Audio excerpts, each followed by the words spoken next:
berterima kasih atas kesediaan Pak Presiden untuk mengunjungi Kabupaten Kepulauan Tanimbar.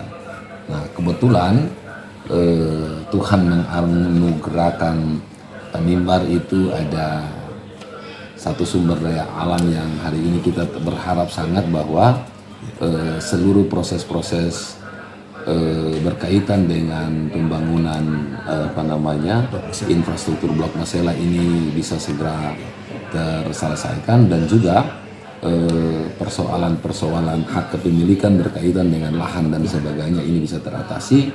Kita berharap sangat untuk kehadiran Pak Presiden di Kabupaten Kepulauan Tanimbar ini menjadi berkat tersendiri bagi orang Tanimbar dan seluruh masyarakat Maluku, karena Presiden ini sudah yang paling tertinggi di Republik ini, dan ketika Bapak Presiden bisa mendengarkan keluhan masyarakat terkait dengan apa yang menjadi kebutuhan sekaligus kerinduan masyarakat orang Tanimbar, ini momentum tepat pada waktunya, karena kita tahu persis bahwa belum tentu Bapak Presiden akan balik lagi yang kedua kali langsung di Kabupaten Kepulauan Tanimbar. Kalau ke Provinsi Maluku mungkin masih, tapi apakah itu lokusnya di Tanimbar belum tentu untuk yang kedua kali. Nah, kita berharap untuk kehadiran ini menjadi secercah harapan bagi orang Tanimbar dan masyarakat Maluku untuk menyampaikan berbagai macam kebutuhan dan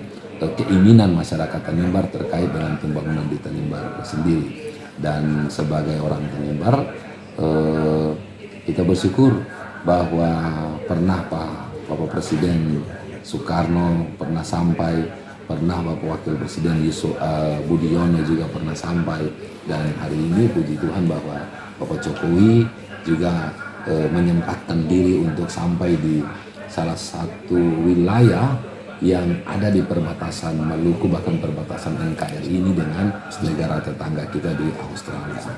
Nah, kita berharap bahwa kehadiran ini benar-benar menjadi berkat bagi orang Tanimbar. Terima kasih sudah nonton. Jangan lupa like, subscribe, dan share ya.